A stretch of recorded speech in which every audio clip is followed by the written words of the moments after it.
Dober dan. Danes bomo spregovorili o romanu Kremeljski mag in sicer s pomočjo Dušana Rebolja, političnega teoretika, ki nam bo pomagal osvetliti enega večjih problemov v tem romanu. Namreč, težko je določiti, kdo je glavna oseba.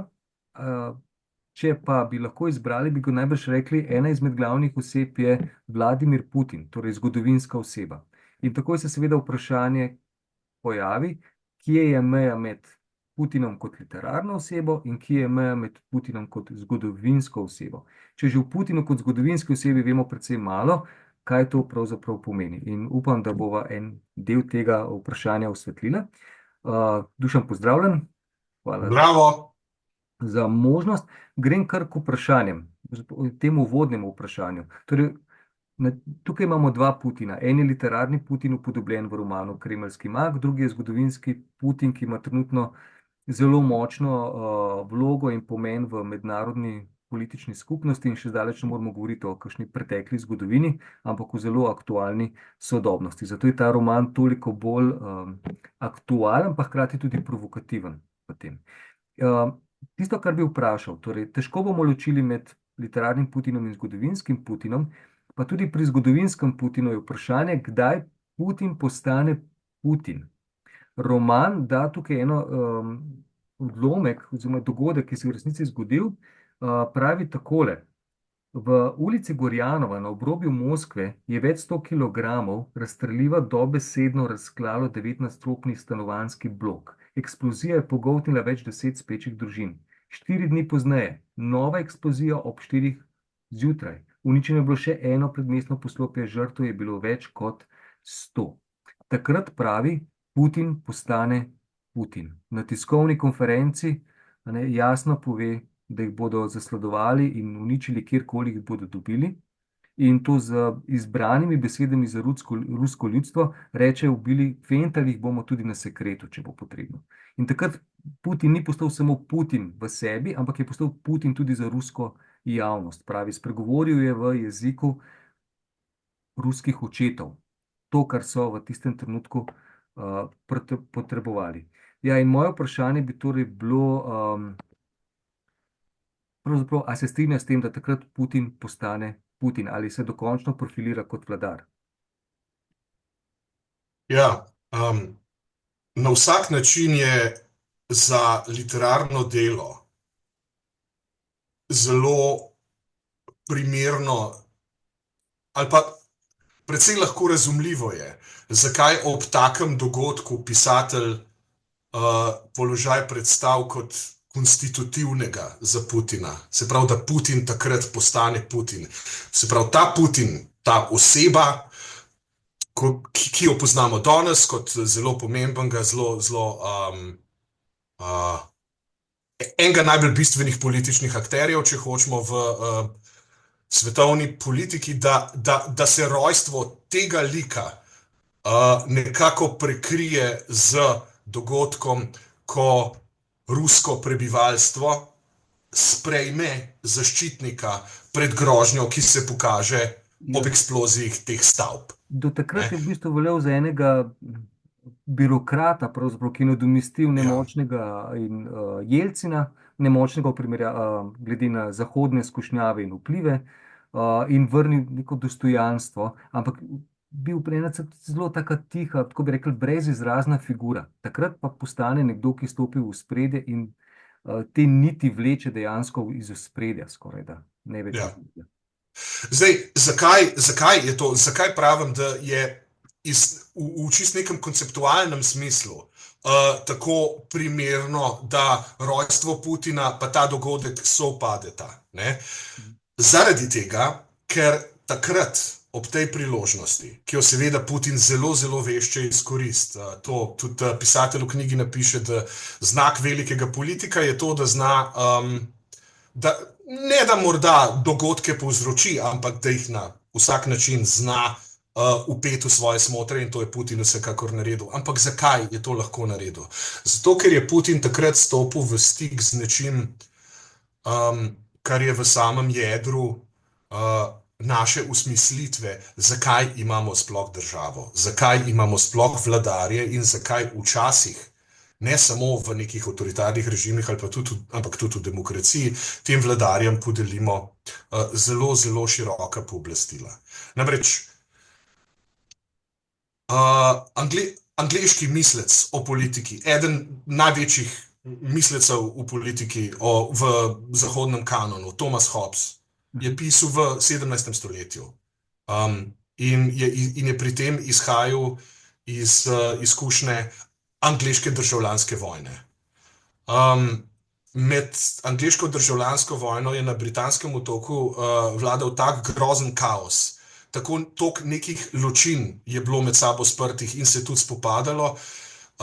In tako dolgo je stvar trajala, da je Hobbes verjetno opazil, da se je med ljudmi v resnici porušil tisti osnovni mir, ki ga človek potrebuje za to, da normalno živi.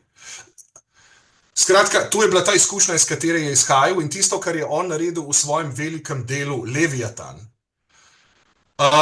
Ena najpomembnejših nalog, ki jih je naredil, in pač naloga, ki odmeva skozi stoletja, zato ker se ogromno piscev vrača k Hobbesu, je ta osnovna zamisel, da državo ljudje ustanovijo oziroma jo imajo predvsem zaradi tega, ker je to edina tvorba, ki jo pozna človek, ki je ljudi sposobna zaščititi pred grozo, ki med ljudmi vlada v pogojih brezvladja. Ja, če povem v Hobbesovem jeziku, znamenita je tista, ne, človek človeku volk. Da pravzaprav je vladar v takem vzdušju, ko je človek človeku volk, ne samo prisiljen, ampak upravičen, to naredi, da je človek človeku človek, tudi z neko prisilo. Ja, in to je po Hobbesu edina stvar, ki človeka v resnici spremeni v človeka. Zato, ker če mi nimamo neke... V zvezi s Hobbesom se veliko govori o tej zamisli, da ima država, čeprav mislim, da gre v resnici, pa morda me boš popravil, gre za Webrovo maksimo, da je v bistvu je država nosilec monopola nad silo. Tako je, ne bom popravil, ampak to je ena od teh znanih misli. Ja, no, in zakaj je to pomembno? Zato, ker po Hobbesovi teoriji, in s Hobbesom se ne strinjajo vsi, recimo dolga liberalna tradicija se ne strinja s to oceno, ampak po Hobbesu bi bil človek v pogojih brezvladja nenehno izpostavljen strahu nasilnega napada in nasilne smrti. Zakaj? Zato, ker bi vedel, da so ljudje v odsotnosti te velike sile, ki jo predstavlja država, bolj ali manj enako močni in vsi bolj ali manj enako častihlepni, pa tudi pohlepni. In zdaj, ker bi bili vsi zapleteni v eno tako bolj ali manj izenačeno tekmovanje v takih pogojih, kaj je najbolj preudarno, napasti prvi. Ne? Se pravi, nenehno bi bili zapleteni v nek krog preventivnih napadov, bili bi zapleteni v, tudi to je Hobbesov izraz, vojno vseh proti vsem. In v tem se ne da živeti. Ne samo, da te je nenehno strah in si izpostavljen realni grožnji nasilne smrti, tudi ne moreš planirati za prihodnost, ne moreš mirno uživati sadov svojega dela, delo samo je moteno in to je nevzdržno, na ta način se ne da živeti. Zato, pravi Hobbes, je racionalno za ljudi izročiti pravico do nasilja, jo pravzaprav prenesti na državo, ki je potem v bistvu vir jamstva, da bo odslej med ljudi vladal mir. Tudi v romanu, če te sam za hip prekinem, pravzaprav poudarja Baranov, ta glavni pripovedovalec, ki pripoveduje v tem carju, literarnem Putinu, pravi, naredili smo javno anketo o največji ruski osebnosti vseh časov in pričakovali smo Tolstoja, Dostojevskega, Puškina, kogarkoli, takega lepega tudi in sprejemljivega za Zahod, ampak ne, ljudje so nam izbrali Stalina, oziroma mislim, da je bil med vsemi izbranimi Peter Grozni morda še najmanj grozen. In takrat se najbrž zave prav tega, kaj izbira rusko ljudstvo, torej nekoga, ki jih bo odrešil tega konstantnega strahu pred brezvladjem, pred razpadom sistema, in nam nekako bralcu ponudi to rusko perspektivo, da jo vzamemo tudi kot svojo. V popolni racionalnosti je najbrž tako to, da izbereš volka na čelo, nekaj zelo racionalnega. Ja.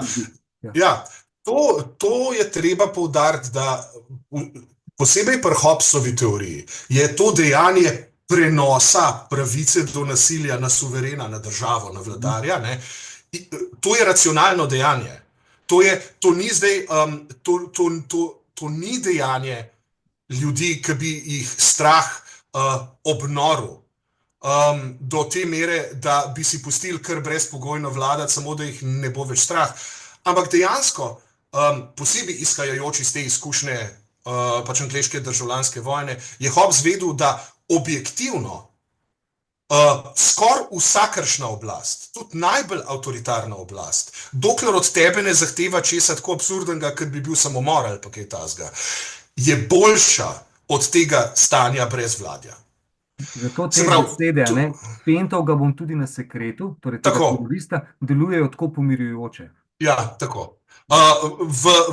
V teh pogojih, ki se med ljudmi zbudijo najbolj eksistencialni strahovi, se pravi dejansko strah pred tem, da ti bom v spanju stavbo raznesel. Ne? Mhm. Ko si v takem stanju, je ta tvoja, se pravi, je občutek v bistvu telesne ranljivosti, občutek ranljivosti življenja, življenjske ogroženosti tako močen, da boš privolil v marsikaj, samo da se bo grožnja končala. In še enkrat dodajam, to je do neke mere racionalno. Mhm. Tako, ja. In mislim, Um, da ta roman, jaz, to, kar sem se neprijetno počutil, a ne, ob tem romanu, neprijetno, ja, nelagodno, je, da ko sem nenadoma razumel ta strah med branjem romana, sem začel v sebi nekako upravičevati ta Putinov prevzem oblasti kot voljo ljudstva. Se pravi, po eni strani, vsaj v zahodnih medijih, imamo neko, pa me popravi, no, misel in premiso, da če bi bile razmere normalne, in svobodne in demokratične, bi rusko ljudstvo izbralo, ne vem, Garija Kasparova oziroma nekoga, ki je ja, viden kot demokratična figura. Ta roman pravi ne. Putin je njihova izbira, ne glede na to, da pravzaprav druge izbire ni, ne glede na to, da so mediji nesvobodni, ne glede na to, da je dejansko v marsičem bo o tem pozneje ukinil demokracijo, še vedno bi ga izbrali, še vedno čutijo to kot svojo voljo, čeprav ni demokratično. En tak paradoks, ki ga pa človek razume kot bralec in se počuti, ne vem, nelagodno in hkrati, ja, daje neko vid. ja, vsekakor ga razume, ne? Zato ker med drugim knjiga predstavi obdobje pred Putinom, se pravi Jelcinova leta, ne, kot predvsej kaotično obdobje. Ne. To je obdobje, ko se po Moskvi preganjajo mafici, kjer se kar naprej nekdo strelja, kjer ni nobenega reda, kjer, a si lahko predstavljate, v Bolšoj teatru zvonijo telefoni med predstavami. Mm. Se pravi, Mm. to so vse. To so vse neki dogodki, ki nekomu, ki je bil, če ne drugega, navajen strogega reda pod komunisti. Ja. Ta izkušnja je bila verjetno zelo tuja. Če ti preberem In samo uvod v ta, ja, ko je razneslo te bloke, pravi, nekaj jesenske noči, malo po polnoči, prav v trenutku, ko se je moskovsko delovno ljudstvo zavleklo pod odeje in prepustilo mestne ulice maficem in vrhunskim manekenkam. tako, Ne? tako. No, je pa še en detalj, ki mene kar presenetil, namreč, ko govori o tem izboru Putina, en del, ki vsaj jaz sem ga morda zgrešil prej, da niti ni šlo toliko za kaos. Ena stvar je bila seveda kaos, druga je bila pa velika nespoštljivost oziroma užaljenost oziroma osramočenost, ki ga je čutilo rusko ljudstvo ob sprejemu Borisa Jelcina na Zahodu. Izpostavlja predvsem obisk pri Billu Clintonu, Clintonu, ja, dejansko norčevanje iz neke figure, ki so jo še vedno dojemali kot glavno figuro ruskega imperija po svojem, oziroma te svoje veličastnosti, in so videli, da se dejansko vsi po vrsti norčujejo iz njega. In da je to še bolj bolelo kot ves ta kaos, in da so si želeli figuro, ki ne bo izpostavljena takemu sramotenju. Spravi, ta sram, pravi, a ne, je čutilo tudi rusko ljudstvo in se je želelo nekoga, ki tega ne bi.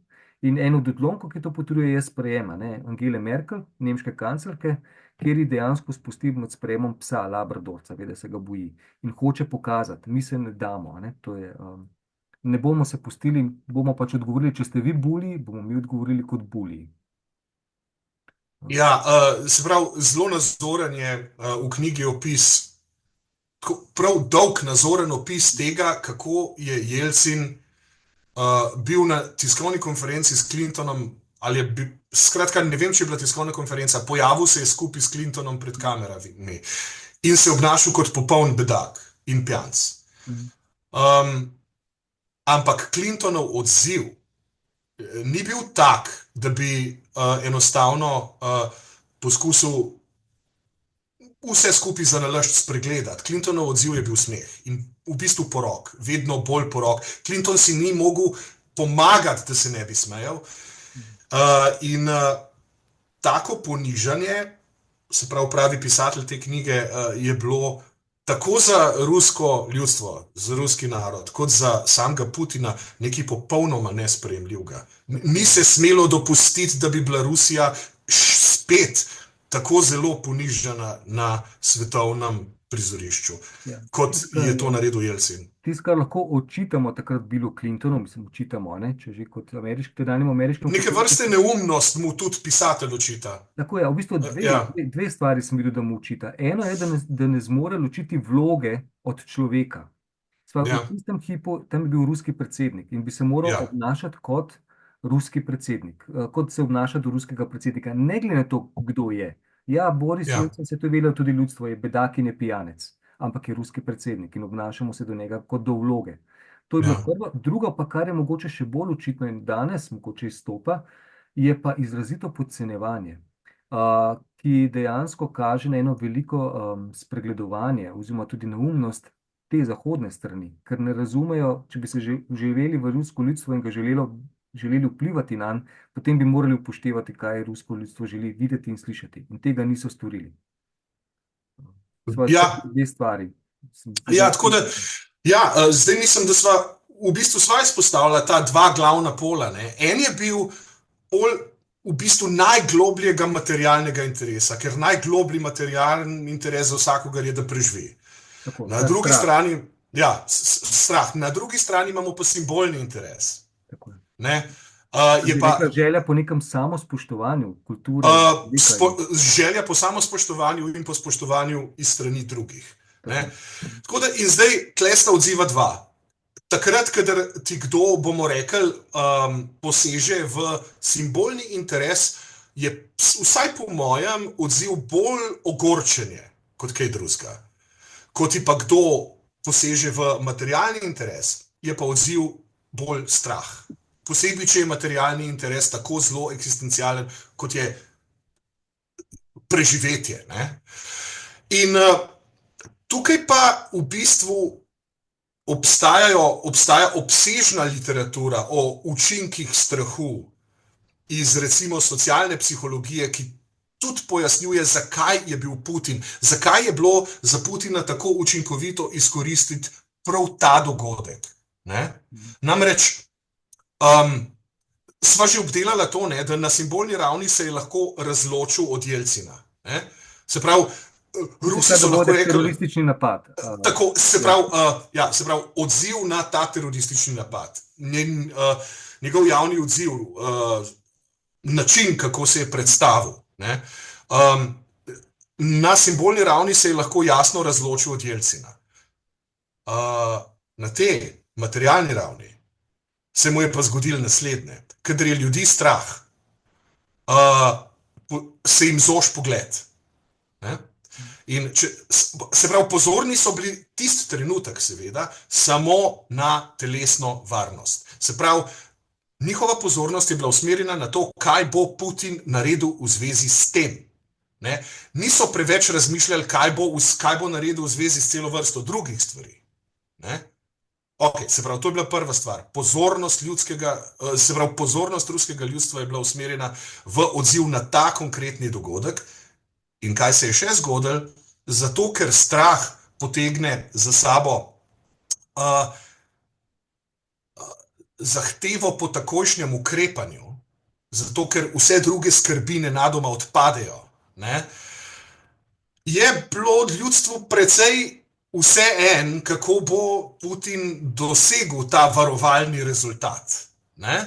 Se pravi, za vladarja za vladarja, za kjerkoli vladarja, ima strah ti dve koristi. Ne? Se pravi, zožanje pogleda, se pravi, kar naenkrat je najpomembnejši samo en problem, pa debata se ustavi. Zaradi tega, ker tisti trenutek, ko imamo idejo, kaj bomo zdaj, ta trenutek naredili, da bo grožnje konc, potem so dvomi o tem, kako bo vladar dosegel svoje cilje, bolj ali manj odveč. Nehamo se pogovarjati. In vse to, in pač samo vse to doseže strah. Zato ne, marsikakšen teoretik, recimo bere Hobbesa, pa tudi kakšne druge avtorje, posebej recimo Machiavellija, in prav strah je najpomembnejše in najbolj učinkovito politično čustvo. Ja, tisto, kar sem hotel, ampak te ne bom zvabil tja, sam komentiram, da zdaj posredno ne govorijo več o Putinovem sistemu. Izraba strahu je trenutno eno močnejših političnih orodij. Ja, tako. Širše, To je, se ampak pravi, ostaja pri romanu. ja, se pravi, na vsak način ostaja pri romanu, je pa to izjemno pomembna misel. Ne? Uporabnost strahu ne velja samo za avtoritarne sisteme. Strah je enostavno uporaben, ne glede na politični sistem. Strah bi bil uporaben za ali demokracijo ali pa za singapursko meritokracijo. Ne? Povsod bi trenutnim vladarjem ob krizah koristil ljudski strah. Tako je. To, kar se zdi zdaj, je, da je Putin, če je v čem zmagal, je v širjenju tega strahu kot orodja za uporabo tudi v druge sisteme. Se mi zdi, da se trenutno zelo širi. Ja, pa to, kar sem pa želel povedati, samo vrniti se pravzaprav na izhodiščno vprašanje, govorimo tukaj o enem stiku med literaturo in zgodovino. Zelo živem, zelo aktualnem, zelo sodobnem. In pri vprašanju, eno izmed vprašanj književnosti je, kako dobro moramo poznati zgodovino, da lahko razumemo literarno delo. Načeloma velja ideja, čim ne bi literaturo lahko razumeli, dobro zgodbo razumeli, ne da bi dobro poznali zgodovino, ker je tako univerzalna in lahko živi dejansko v vseh zgodovinskih trenutkih. Ampak vendar moramo poznati, recimo Don Quixota ne moremo razumeti, če ne poznamo vsaj malce srednjega veka in vitezov in njihovih nalog. Ja. Ne moremo. So pa seveda zgodovinski romani, kjer je to toliko bolj potrebno. Zdaj, ko beremo ta roman, je kar nekaj konceptov, ki bi jih tudi morali poznati. Eno od teh konceptov je recimo suverena demokracija, o kateri govori Baranov. In lahko rečemo, odvisno na katerem političnem bregu smo, jo lahko razumemo kot demokracijo, prilagojeno kulturnim in zgodovinskim okoliščinam določene države, ki pač ne prevzame samo nekritično nekega zahodnega modela, ampak ga prilagodi svojim okoliščinam, razmeram. To je pozitivno vrednotenje. Negativno gre v bistvu samo za koncept, s katerim se upravičuje nadzor nad opozicijo, mediji, omejevanje politične svobode. En izmed teh, ki je to dobro o tem govori, je tudi Garry Kasparov, tudi nastopa v romanu in pravi o suvereni demokraciji tole. Pravi, nisem politolog, a kot šahist bi rekel, da je to nekakšno nasprotje šahovske partije. Tam so pravila vselej ista, pa vendar vsakič zmaga nekdo drug. V suvereni demokraciji pa se pravila spreminjajo, to da vedno zmaga isti človek. Če sledimo Putinu, enkrat je bil premier, enkrat predsednik, spet premier, enkrat predsednik, vidimo, pravila se spreminjajo, vlada isti človek. Omenja tudi eno zabavno misel, kaj v suvereni demokraciji pravi ljudstvo. Pravi, suverena demokracija je proti demokraciji to, kar je električni stol v primerjavi s stolom. Tako da ljudstvo očitno kar dobro ve. Moje vprašanje gre pa iz tega drugega koncepta oziroma pojmovanja, da gre dejansko za ukinjanje demokracije oziroma nazoženje v imenu opravilnosti. Kaj Putina sploh še potem omejuje v tej suvereni demokraciji? Popolnoma prilagojeno ruskemu ozračju, ker on ima dejansko bianko ček za svoja dejanja. Ja, zdaj najprej seveda lahko menimo, da v zgodovini politične misli vsekakor obstajajo avtorji, morda ne avtorji, ki bi bili nam glih najbolj ljubi, ne? Nam kot nekim bližnjim podpornikom pristne demokracije. Ta knjiga je v marsičem zagovor hudiča, ne? Zagovor. Jaz mislim, da je fasciniran pogled na nekega hudiča. To je pogled nekoga, ki je, kot vemo, je bil pisatelj tudi svetovalec recimo italijanske vlade, se pravi, da je Matteo Renzi. se pravi, da je v teh političnih zadevah, ali pa verjetno tudi v politični zgodovini, nekoliko doma, ne? Mhm. In tak človek ne more pogledati Putina pa njegovega režima, pa ne biti fasciniran. Mhm. Zaradi tega, ker je kot iz knjige, ker se v njem slikajo neke velike teme tako iz politične zgodovine, kot iz zgodovine politične misli, ki so kot študijski primeri. In kot poznavalec teh stvari ne moreš pogledati teh kako bi rekel, vseh teh dogodkov, vseh teh osebnosti in ne biti fasciniran. Ne. In dobro, ja, v nekem smislu gre za hudiča, ne. Mhm. Ampak ne moreš tega hudiča ne gledati. Mhm. Zdaj pa samo trenutek. A lahko dava mečken na pauzo? Mhm. Ja? Tako je. Ja, no, torej smo nazaj. Ja, knjiga je vsekakor fasciniran pogled na hudiča. Putin je zelo zanimiv, ne moreš odvrniti pogleda. In, iz tega, mislim, in temu se ne da uideti. Popolnoma na bralcu pa je, kako se bodo vseh teh stvari opredelil, kakšno opredelitev narekujejo bralki oziroma bralcu osebni nazori, pogledi na zgodovino in tako naprej. Zdaj, vsekakor bi se našli, da se pač vrnemo na to osnovno vprašanje suverene demokracije, ne? Vsekakor bi se v zgodovini misli o demokraciji našli avtori, posebej avtori, ki niso imeli najrajši ustavne demokracije, ne? Ki bi rekli, sistem je lahko demokratičen, tudi če ne temelji na teh tradicionalno ustavno-demokratičnih zavorah proti utežeh, kot so recimo, ne vem, ustavna sodišča ali pa konec koncev zanesljivo poštene parlamentarne volitve ali pa depolitizirane inštitucije v smislu kakšnih komisij, pa ombudsmanov pa tako naprej. Se pravi, tudi če vseh teh varoval ni, je demokracija vseeno lahko, mislim, je nek politični režim lahko še zmeri demokracija, če temelji na neki osnovni vezi med vladarjem in ljudstvom. Če ljudstvo vladarja razume kot, zdaj pač razlagam seveda poglede teh avtorjev, ne tisto, kar jaz mislim. Ne. Jaz mislim, da vse to, kar zdaj razlagam, je popolna neumnost. Ampak, oziroma, no, bomo prišli do tega, zakaj se ne strinjam s tem. Skratka, sistem, po mnenju teh avtorjev, recimo, ne vem, Karl Schmitt, do katerega bova še prišla, je mislil, da ja, sistem je lahko demokratičen zaradi tega, ker vladar ve, da je nosilc ljudske volje v narekovajih in ljudstvo ve, da je vladar nosilec njegove volje in se pravi, kako se ta vez potrjuje, ne z volitvami, ampak z tistim, čemur Schmitt pravi aklamacija. To pomeni, da recimo vsi pravijo Putin, jupi, ne? Dokler imamo v javnosti zaznaven ta vzklik občudovanja, vzklik strinjanja, tudi če je sproduciran medijsko, predvsem s pomočjo glavnega lika v tej knjigi, ne? Ki je vez med Putinom pa mediji. Ne? Se pravi, dokler je to odobravanje javno razvidno, nimamo problema. Stvar je očitno demokratična. Vsi ves čas hočejo, da Putin dela to, kar dela. Vodja je sinhroniziran z ljudstvom in mu to daje to politično moč. Ja. Nekaj bi še opozoril, ko govorijo ravno o tem, ne bom rekel zagovor hudiča, prej sem mogoče uporabil napačno besedo, bolj govori o empatiji, svojem poskusu uživetja in poskusu razumevanja, tudi te druge strani, ki je za nas, recimo zahodno stran, teže razumljiva ali pa jo avtomatično negativno vrednotimo. Ene osebe ni tukaj v romanu, pa je izjemno pomembna, mogoče je to pomenljivo. Govorimo o Duginu, upam, da sem prav naglasil. Ja.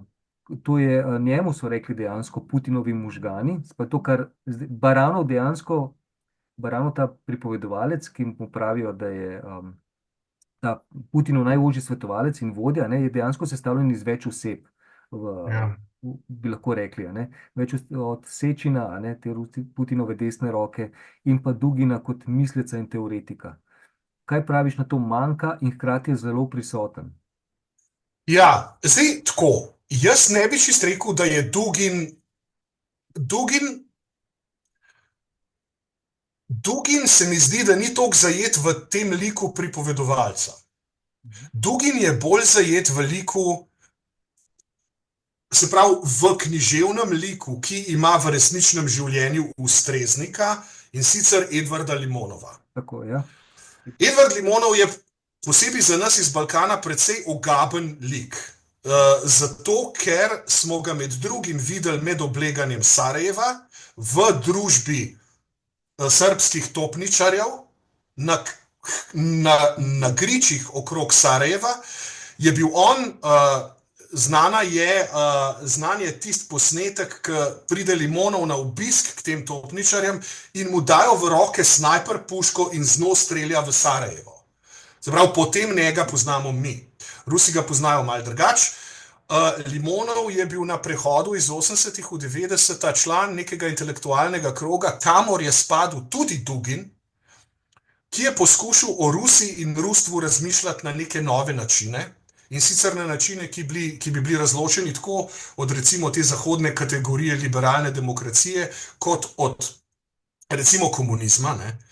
In so v bistvu posegali po miselnih tokovih, ki so bili ezoterični, tudi etnonacionalistični, okultni, zgledovali so se pa tudi do neke mere po nemški, se pravi, tem miselnemu toku se reče konzervativna revolucija. Gre za niz nekih mislecev v Weimarski republiki, med katere je spadal tudi Schmidt, ne.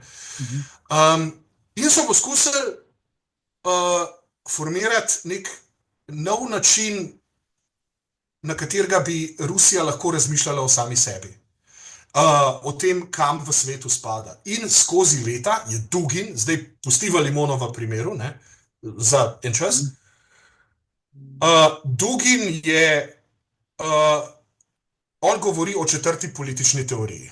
Četrta politična teorija je teorija, ki ni komunizem, ki ni liberalizem in ki ni fašizem. Zdaj, zahodni liberalni kritiki Putina pravijo, da njegova četrta politična teorija je pravzaprav samo v bistvu tretja, se pravi fašizem, ne? Ampak, zdaj, poznavalci Dugina pravijo, ne, on ni fašist, in potem sledijo dolge eksplikacije, zakaj Dugin ni fašist. Pustimo zdaj, da Dugin je fašist ali ni. Skratka, pri njemu ta teorija ne bi se razlikovala od ostalih po naslednjem. Če je nosilc liberalne teorije posameznik, pa če je nosilc teorije komunizma razred, pa če je nosilc fašistične teorije, dajmo reči, posebno zamišljen narod, ne, je za Dugina nosilc teorije civilizacija. In Rusi imajo svojo specifično civilizacijo. In se pravi, neko osnovno delovanje, skozi katerega se civilizacija v svetu udejanja, je pa geopolitika. In zdaj, kakšno geopolitiko naj ima Rusija? Ja, Rusija naj se predvsem zaveda, da je del nekega sklopa civilizacij v Evraziji. V evrazijskem prostoru. Se pravi, imamo Rusijo, Rusija potem proti Aziji ima največjo civilizacijsko sosedo Kitajsko. Tle v evropskem prostoru so seveda za Dugina seveda izjemno močna civilizacijska sila Nemci, z vsem zgodovinskim poznavanjem, ki ga tako razumevanje podrazumeva. In mimogrede, Dugin ima zelo dobro razumevanje evropskega prostora. On je izjemno načitan človek, to mu je treba priznati. On celo, recimo pred leti, je bil objavljen odlomek iz njegovega velikega dela, mislim, da pozabljam naslov tega velikega dela, delo v več zvezkih, skratka, delo, v katerem eksplicira vso to teorijo. Težko pomagam, ja, ker nisem... Ja, se pravi, pred leti je izšel v Sloveniji prevod tega mehkega odlomka, mislim, da je 15 strani tega dela, v katerem govori o Slovencih. In zelo specifično o Slovencih, o slovenskih avtorjih, ki so mislili slovenstvo. On dobesedno obravnava dela Urbančiča, Hribarja, Žižka, zelo spoštuje Gorazda Kocijančiča, naprimer. In kolikor jaz razumem te avtorje, jih Dugin zelo dobro zapopade. Zdaj, kako on to ovrednoti, se pravi, da Slovenci v resnici mi iz tega slovanskega prostora izpadamo, ker si predstavljamo, da tudi glede tega ima pač precej prav. Mislimo, da ne spadamo čisto v ta slovanski prostor in upravičeno mislimo do neke mere zato, ker smo v resnici del habsburškega prostora, zahodnoevropskega prostora. In zato na našo žalost, kar se Dugina tiče, zapadamo še danes v evropski nihilizem. Ko Dugin reče nihilizem, v bistvu misel neko liberalno svetovno-nazorsko držo. Ne. Se pravi, in od teh avtorjev najbolj obtožuje, mislim, da Žižka kot predstavnika nihilizma. Ampak ja, se pravi, vrednoti Slovence kot neke vrste izgubljen slučaj, ne. Ampak hočem reči, je pa načitan, naše filozofe zelo dobro razume. No, in se pravi, na podlagi tega razumevanja tukaj vidi Dugin neko mesto Rusije, znotraj enega multipolarnega sveta, kjer ni več svetovnih hegemon ZDA. In civilizacije obstajajo v stanju nekega vzajemnega spoštovanja, ni več nekih intervencijskih vojn, pa tega, razen seveda velike sile, imajo lahko intervencijske vojne, kadar širijo svoj upravičen, zgodovinsko zaslužen življenjski prostor. Tako kot naprimer Rusija v Ukrajini. In če vpeva to zdaj v roman, ne? Če to vpeva v roman. Ja. Ja, zdaj. Ker tukaj pa res ni baranov, ne? Baranov na pogled je res... To pa ni baranov, ne. Sploh v primerjavi z Ukrajino, ne? Zdaj s tem napadom. Ja. Ja, in zdaj kje je tle naveza? Naveza je, da sva govorila prej o principu aklamacije, principu tega, da brez kakšnih posebnih hudih demokratičnih varoval lahko sistem velja za demokratičnega, če ga ljudstvo sprejema, če ga ima za svojega. Zdaj, po sliki Dugina, ne, se pravi po tem pojmovanju, in Dugin, mislim, da je v zvezi z vojno v Ukrajini pisal v tej smeri, je Rusija ne bo mogla dobiti, ne bo mogla zmagati na dolgi rok, če ljudstvo te vojne ne bo posvojilo. Če je ne bo razumelo v kontekstu njegovega, Duginovega, ali pa Duginovskega razumevanja mesta Rusije v svetu. In to misli zares ali samo preko medijev, to, kar smo prej rekli, da je važen vtis, ne toliko zares. Tukaj mislijo oni zares posvojila. Zdaj, kolikor jaz razumem to, nisem blazen poznavalec ruskih razmer, ampak saj kar se Dugina tiče, čeprav tudi Dugin je zelo zmuzljiva oseba, ker zelo različno govori v različnih kontekstih. Ampak glede na to, koliko je tega napisal, iz Duginove perspektive je ta misel o umeščenosti Rusije v evrazijskem prostoru povsem iskrena. Zdaj, ali Dugin misli, ja, zdaj, če on potem zahteva še ljudsko poistovetenje z to mislijo, potem saj iz Duginove perspektive gre tle za nek proces pristnega sprejema nečesa, kar je objektivno res. Ne? Medijski strokovnjaki za javno mnenje bi seveda rekli, ne, čisto vseeno, kakšne so objektivne razmere. Enostavno Putinu bi koristilo, če bi si ljudje to mislili. Ne? Zdaj, po drugi strani, osebe, iz katerih je sestavljen Baranov, ne? Naprimer, spet moram preveriti, ne? Surkov, mogoče? Vladimir, ja, on. Vladislava Surkova? Vladislav Surkov, tako je. Zdaj, Vladislav Surkov je pa dolg časa pristajal na popolnoma nasprotno sliko, ne? Namreč, da recimo Putinu, ne, najbolj koristi ne, da se ljudstvo, ne vem, osebno poistoveča z njegovim političnim projektom, čeprav to bi bilo verjetno fajn, ne, To je ideal. Ja, to bi bil nek ideal, ne, ampak ne, Surkov je bolj pristajal na to, kar smo o ruski situaciji že večkrat slišali, mi v medijih, ne, da Putin lahko svojo geopolitiko, pa tudi sicer notranjo politiko, zasleduje nemoteno toliko časa, kolikor so zasebna življenja ruskega ljudstva, kolikor toliko nemotena. Se pravi, kolikor toliko niso preveč poškodovani materialni interesi povprečnega Rusa. Tle imamo potem ta dva različna pogleda. Ne. Po enem pogledu, se pravi, po obeh pogledih Putinovo ravnanje do neke mere omejuje javno mnenje. Ampak imamo pa tukaj dve različni viziji, kakšno mora to javno mnenje biti. Ali je bolje, da je nezainteresirano, ali je bolje, da je zelo angažirano. Ker zdaj, če si čisto zdravo razumsko začneš predstavljati, kakšne so tle razlike, verjetno je, se opravičujem, v določenem kontekstu zelo koristno, da imaš ti ljudi, ki so zelo prepričani v tvojo politiko, ampak potem lahko nastane problem, ne? In ta problem nastane takrat, kadar ti hočeš, kot se dostikrat zgodi z vladarji, ki so dobri improvizatorji, ne? Kar Putin nedvomno je, kadar se ti hočeš od svoje siceršnje politike majčkeno odmakniti, hočeš malo drugače narediti. In takrat, če je ljudstvo res angažirano, pa bomo rekli ideološko zainteresirano, se ti zna zgoditi, da se ti bojo spuntali. Se zoži prostor tega, ja. Tako. Če je pa ljudstvo apatično, moraš pa ti gledati samo na to, da bojo imeli kruh pa igre. Ne?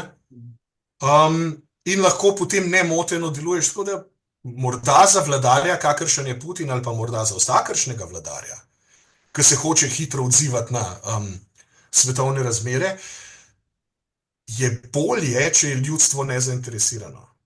Tako, in zdi se mi, da ko zdaj gledam ta ukrajinski napad na rusko ozemlje, Kurskov, da je to storil ali pa se je to predstavljal nekdo, ki je razumel to, kar zdaj govoriš. Se pravi, to je neposreden napad potem tudi na nezainteresirane oziroma na ta materialni mir, ki ga ljudje hočejo. Da je šlo v ozadju pravzaprav en tak premislek o tem, o ideologiji, ki vlada trenutno. Vznemiriti te osnovne predpostavke te ideologije. Ja. Zato sem se tudi, recimo, če pogledamo ta klišej o vietnamski vojni, ne? Kdaj je vietnamska vojna res izgubila podporo doma? Ne? Prej so bili Američani v veliki meri nezainteresirani za njo, ne? Ampak kdaj pa postanejo res zainteresirani, tudi onkraj mirovnega gibanja pa tako naprej. Ne? Ja, takrat, kadar začnejo mediji kazati krste, ki se vračajo domov. Se pravi, to je na tej točki se ljudstvo zamisli. Ja. In to se mi zdi, da v primeru Ukrajine oziroma ruske vojne, v primeru ruskega napada na Ukrajino, je položaj podoben. Potem bi kar vprašal, se pravi, tisto, kar omejuje Putina, je po eni stvari lahko angažiranost ljudstva, če je dejansko preveč za oziroma preveč angažirano, ali tudi proti, seveda, ne? Ampak to skoraj ni možno, glede na to, kako obvladuje medije. To je bilo mogoče v času Vietnama. Kaj pa oligarhi? Ja, najboljši stavek o oligarhih v tej knjigi, ki ga Baranov tako izreče temu svojemu izpraševalcu, ne, je, mi sploh nimamo pravih oligarhov. Vi imate oligarhe. Pri vas je popolnoma, si ni mogoče predstavljati, da bi Billa Gatesa ali pa Marka Zuckerberga ali pa Roberta Murdocha kdo aretiral. Dejansko vrne žogico. Tako je. Zdaj, zanimivo je, ker kar se mene tiče, se pravi, knjiga ne gre tako v globino, kaj pa vem, ekonomskih, poslovnih razmer v Rusiji, da bi jasno vedeli, kaj se spremeni, da se lahko Putin začne do oligarhov obnašati tako zelo drugače, se pravi do ruskih oligarhov, obnašati tako zelo drugače, kot se je Jelcin. Tega res ne pove, ja. Se pravi, vemo, dobesedno izvemo, da v času Jelcina so se pravi, je Kremelj bolj potreboval oligarhe, kot so oligarhi potrebovali Kremelj. Ne? Zaradi tega, ker je potreboval njihov denar, potreboval je njihovo medijsko podporo in tako naprej. Zdaj, s Putinom se pa to obrne. Je pa kar naenkrat Putin tista osrednja figura, ki v bistvu podeljuje status oligarhovstva. Od njega je odvisen, a boš lahko ostal oligarh ali ne. Tako je. In zdaj, za nekoga, ki je ljubitelj politike, ne, in ki ga na nek način zanima, do kakšne mere je državna politična moč sploh še razločljiva od ekonomske, je zanimivo, da v tej knjigi pisatelj ustvari vtis, da je Putin lahko v narekovaju naredil red, zdresiral oligarhe, samo zato, ker je bil drugačen človek kot Jelcina. Se pravi, orodje, državna moč je bila razpoložljiva. In zgleda v knjigi, kot da se je moral na pravem položaju znajti samo človek, ki ga na nek način žal, da mu hočejo neki gospodarstveniki narekovati politiko. Ne? On prezira poskuse ekonomije, da bi skušala vladati državi. Tako, in tukaj je eno močno sporočilo za tiste, ki morda romana še niso brali. Zelo jasno pokaže, kako poteka ta proces ustoličitve Putina. Dejansko gre za igro oligarhov, ki želijo postaviti eno lutko, ki je prej v Kremlju izpolnjevala njihove naloge. Dejansko je to Berezovski, to tudi medijski magnator, ki je potem sredi romana tudi odrezan, zelo lahko, v bistvu je prva naloga Baranova, ki jo mora upraviti, ena takih prvih nalog. Pokaže seveda tudi druge oligarhe. In s tem načne eno pomembno temo, ki je bila povezana tudi z ameriškimi volitvami, če boš kaj povedal, dejansko boj za neko korporacijsko oziroma demokracijo, če lahko tako rečem, oziroma demokracijo oligarhov. Vmes mogoče samo povem, da je to ena zelo pomembna tema, kjer zopet dobimo empatijo do hudiča. Dejansko vidimo, da Putin, ko omejuje oligarhe, dejansko omejuje njihov vpliv na državo in s tem tudi veča možnost za demokracijo. Pustimo potem, da jo žal potem ta prostor zasede sam in jo ne prepusti institucijam. Ampak hkrati poudarja en ta bolj vzhodni model. Tudi Kitajska je morda v tem nerazumljena, ta program Skynet je bil zanimiv, ko so se odločili s programom omejiti oligarhe v svoji državi. Znamenit je bil ta dogodek z aretacijo vodje Alibabe. V trenutku, ko se je šel pogovarjati z ameriškim predsednikom o tem, kako bo vplival na Kitajske, ko je prišel nazaj, je bil dejansko umaknjen z vseh funkcij in sporočilo je bilo jasno. Tukaj vodimo državo mi, politiki, ne oligarhi, tako kot na Zahodu. Še ena mogoče majhna podrobnost, ki se tudi čuti v tem romanu, pa ni izrecno izrečena. Ja, na vzhodu imenujemo te ljudi, ki imajo izrazito gospodarsko moč, tako izrazito, da lahko vplivajo na politiko, oligarhi, tajkuni, oziroma kar nekaj teh izrazov imamo. Medtem ko v vzhodu se imenujejo pač multimiliarderi, podjetniki. Nobenega slabšalne oznake ni, čeprav imajo dejansko podobno funkcijo.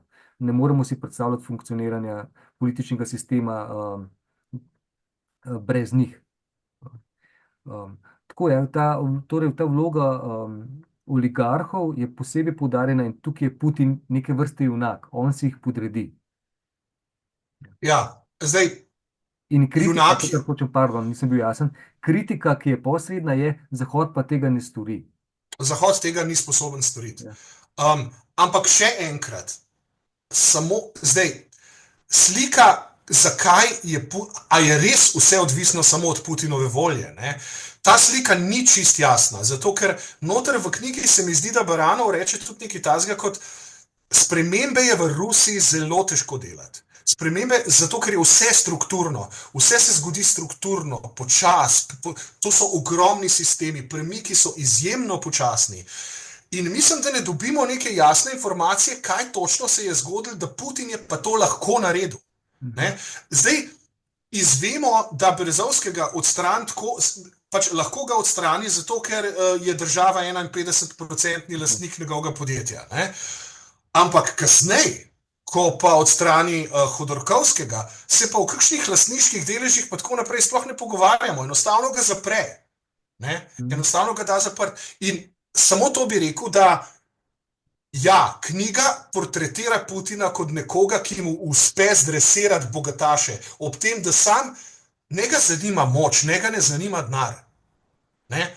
On bi rad bil vpliven in to v tem njegovem kontekstu nima blage veze s tem, a je milijarder ali ne. Ne? Ja, zagotovo si tudi on pridobi neko bogatstvo, ampak glavni tist gon pri njem je gon po moči. Ne? Se pravi, volja do moči, če smo malo pesniški. Ne? Jaz sem sicer malo drugačen vtis, ki je ostal od tega začetka romana, od te užaljenosti, kako so ravnali z Jelcinom. Dejansko ostaja kot občutek, da je on varuh ruskega imperija, da želi dejansko ohraniti dostojanstvo, da se čuti kot naslednik in to tudi poudarja na koncu, nekaj, s čimer se postavi nad zahodne voditelje. Ja, v tem smislu ni samo volja do moči. Ja, se pravi, vse se dogaja v smislu. Se pravi, je moč vseeno na nek način instrumentalna za doseganje neke. Moč je samo sredstvo, ki ga potrebujemo, če hočemo ohraniti dostojanstvo ruskega imperija in varnost ruskega ljudstva. Ja. No, ampak dejstvo ostaja, nekaj drugega ga zanima. Pač njega ne zanima denar, pa avtomobili, pa jahte, pa ne vem kaj še vse. Ne? Ja, se vse to ima, ampak glavni gon je nekje drugje. Ampak zdaj sami mehanizmi, kako on to lahko udejani, se pravi, kje pride zares do strukturnih premikov, to je nejasno, zato ne moramo, se mi zdi, na podlagi ni čist, v kontekstu zgodbe ni čist razumljivo, kolikor sem jo jaz bral, ta odnos med strukturo, recimo v anglosaški analitični socialni misli se temu reče structure, se pravi, bom kar po slovensko povedal, problem tega, se pravi, problem tega, kaj bolj določa družbeno delovanje, struktura ali agens. Ne? Se pravi, v bistvu struktura kot celota nekih družbenih razmerij, ne? Ali kot, se pravi, agens ali posameznik ali organizacija, ki deluje znotraj te strukture. Ne? Zato, ker v bistvu je na nek način pač kura pa jajc, ne? Se pravi, kaj prej pride. Ne? No, ampak da zaključva to, v kontekstu te knjige ni popolnoma jasno, kaj je bilo bolj odločilno. Čeprav je Putin izjemno aktiven in zelo veliko je odvisen od njegove volje. Ta del je zakrit, a bi lahko rekel, da je namenoma. Zato, da dejansko, kot sva rekla, avtor, pisatelj je bil dejansko tudi močna politična figura, bil je svetovalec italijanski vladi, dejansko desna roka Matea Renzija, bil je na Ministrstvu za kulturo svetovalec. Torej, ne govori samo iz teorije, govori iz prakse in verjetno je del tega načina videl iz prve roke oziroma sodelovanja tudi z Rusijo. A je bilo to mogoče namenoma zato, da dopušča bralcu večjo empatijo, zdaj ne govorimo o pozitivno vrednotenju, ampak večjo empatijo vživetje v Putina, ker če bi omenil vse ostalo, ne, bi ga lahko to odvrnilo. Tukaj se pa kaže kot Putin kot nekdo, ki postavlja na prvo mesto, rekel, najbolj pozitivno mogoče, blagor ruskega ljudstva. Ja, zagotovo bi se vtis te Putinove zainteresiranosti za blagor ruskega ljudstva zmanjšal oziroma postal bolj šibek, če bi bilo v knjigi navzoče preveč razlage, tako v tem smislu, ne, glejte, ja, Putin je lahko naredil nekaj, česar Jelcin ni mogel zaradi tega, ker so se spremenile razmere ABCD. Ja, verjetno. Ne. Ali pa ker ni imel, če sem to probal malo bolj provokativno, ker ni imel nekih moralnih zadržkov proti temu, da bi ljudje padali skozi okna v večji poti, ker je bil le, ali tega sicer ne omenja prav izrazito, razen na začetku, da je bil torej prišel iz obveščevalskih voda, marsikaj ni bilo tuje, da je marsikaj poznal in da je kot obveščevalec zelo dobro znal delovati tako gverilsko skoraj, da mimo inštitucij. In je to prenesel tudi potem kot obliko vladanja. Znal je delovati pod inštitucijami in mimo njih. Ja, tudi to. Zagotovo bi se ta vtis o Putinu zmanjšal, če bi zraven bilo več pozornosti posvečene temu, gledajte, zato, da se je Putin povzpel, je marsikdo padel skozi oken. Ja, se pravi, ja, lahko, da je ta pristop posvečen temu, da hudič ostane bolj fascinanten, kot je morda v resnici bil, ne? Potem je pa še ena možnost. Glede na to, da je pisatelj bil v politiki, ne, morda je hotel upodobiti, da ko si enkrat ti noter v tem dogajanju, ti doskrat sploh ni jasno, zakaj se ti je kaj posrečil. Mm. Ne? Ker največja politična sila, kot je vedel Machiavelli, je fortuna. Ne? Se pravi, nihanje nepredvidljivosti sveta in tvoja vrlina kot politik je to, da se na to samo odzivaš. Ne? Bom samo še en protimuk, če je to protiargument. Na začetku govori tudi o Zamjatinovu oziroma o ruskih voditeljih, takrat časa predvsem o Stalinu, pa usporeja ga potem tudi s Churchillom in ostalimi in govori kot politikih umetnikih. Ja. O politikih, ki so neke vrste umetniki v tem smislu, da je stvarnost njihovo slikarsko platno in da jo ustvarjajo. Seveda je taka tiha vzporednica, ne reče nikoli, da je Putin umetnik, ampak da so potem prišli na vrsto birokrati in da mogoče pridejo nazaj tudi umetniki. S tem, da je Baranov sam, ki mu Putin podeli torej največja možna pooblastila, dejansko človek gledališča. On je končal akademijo. In se zdi, kot da je to neke vrste ustvarjanje te realnosti, znajo bolj kot marsikdo drug, da režirajo to realnost. Ja, absolutno, zagotovo. In tudi potem tle pride do tega, recimo, razkoraka. Da jim je zato uspelo, ne? Ker so bili toliko... Morda, ampak se mi zdi pa, da je vse morda tudi pri umetniškem ustvarjanju. Se tle ni nobenega protislovja. Se pravi, tudi pri umetniškem ustvarjanju imaš ti najprej umetniško vizijo, Putin ima blazno vizijo. Ti imaš pa neko, če si pač dober umetnik in če se dobro spoznaš in če imaš dobre ideje in se dobro spoznaš tudi na svoj material, ne, imaš zelo jasno predstavo, vsaj, čeprav marsikakšen umetnik bo tudi rekel, da ne, ti sam ustvarjaš, pa ne veš, kam vodi proces, ne. Se pravi, zdaj spet vprašanje, kaj pravzaprav umetnik je, ampak recimo, da imamo tle neko, da posvojimo tisti stereotip avtorja, ki ve, kaj bi rad dosegel, ne. Tudi tak avtor, tudi pač avtor z zelo močno vizijo, se bo na koncu soočil z razmerami svojega ustvarjanja, z materialom, s tem, kakšno vreme je, kakšne vole bo tisti dan, ne. Se pravi, vse tisto, kar ni pod njegovo neposredno avtorsko kontrolo. In moč avtorja, tako kot moč politika, je v tem, da se na koncu sooči in čim več zna potegniti iz materiala, ki mu je na voljo. Ne. Treba je vedeti, da in politični rezultat in pač umetniški proizvod oziroma umetniško delo, ne, sta seštevka nekega avtorjevega angažmaja in pa v bistvu kaosa, v katerega mora poseči, da na koncu nekaj naredi. Tako je. Tisti fortuni, ki si prej govoril, to je še vedno faktor, ne glede na kako močno vizijo imaš. Tudi najboljši režiserji imajo svoje spodrsljaje, pa so imeli izjemno močno vizijo. Ja, ta del ostaja neizgovorjen, pa če gledam kot literarno delo, ker to ni pač zgodovinska analiza, je to včasih celo bolje. Mnogo stvari je, ki jih v literaturi ne pojasnimo in to dosti bolje deluje. Recimo, kar sem poznavalec filma Osmi potnik, to, da ne vemo zgodovino te pošasti, deluje za film precej bolje, kot če bi nam razložili.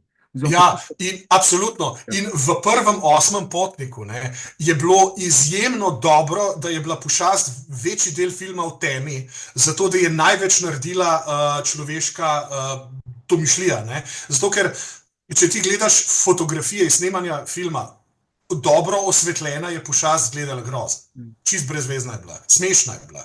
Bila je tip v kostimu, ne, česar si ne smeš v resnici prvoščiti, če dobro grozljivka snemaš. Tako.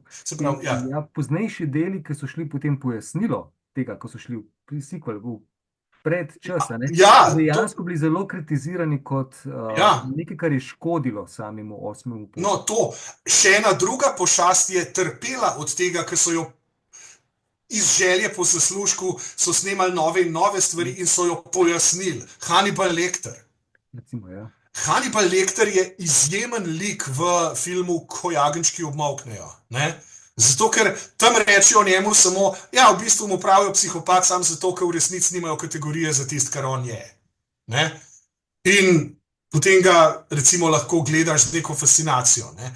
V, v naslednjih filmih ne samo, da ga razložijo, ampak še romantičnega junaka naredijo iz njega. In vse brez veze. Tako da, ja. Z Jokerjem in ostalimi, tukaj bi rekla, da če so režiserji, potem zelo dobro razumejo, kar mora režiser vedeti, kaj povedati in kaj nikakor ne povedati. Ja, Tudi zdaj, Putin na koncu romana, če Joker. spomniš, poudari to, tole še dodam Ja, jaz. ja. Ko pravi Putin, ta literarni Putin, govorimo, pravi car mora biti sam in mora znati biti sam, torej molčeč, on pogosto pride na te sestanke in molči in posluša to, kar so dejansko ostali udeleženci že introicirali njegovega. Vejo, kaj mora on slišati, kaj želi slišati in sestanek poteka dejansko brez njegovega angažmaja, samo z njegovo prisotnostjo. In tukaj se čuti tudi prezir do zahodnih voditeljev. Mislim, da najhujši prezir pokaže s tem, ko reče, ne znajo biti sami. S čimer mislim, ne znajo zamolčati bistvenih stvari. Preveč pojasnjujejo.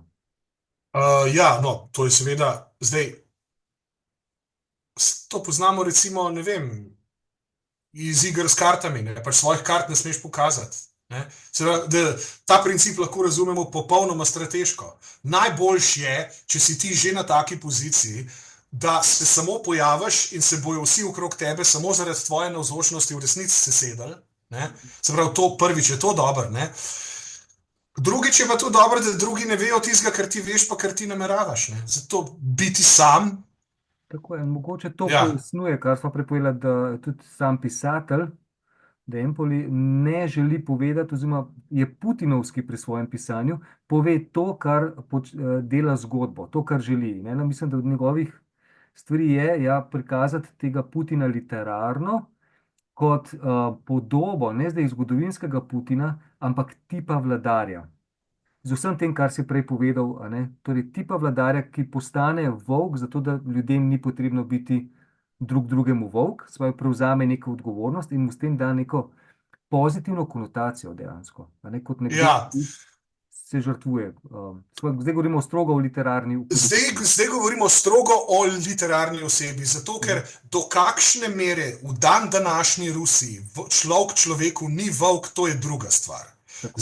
Zdaj govoriva striktno o literarnem liku in ja, gradnji tega lika pripomore, če ga upodobi.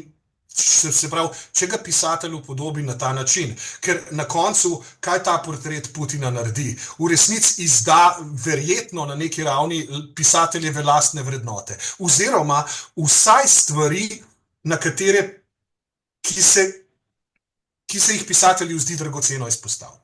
Tako. Ne?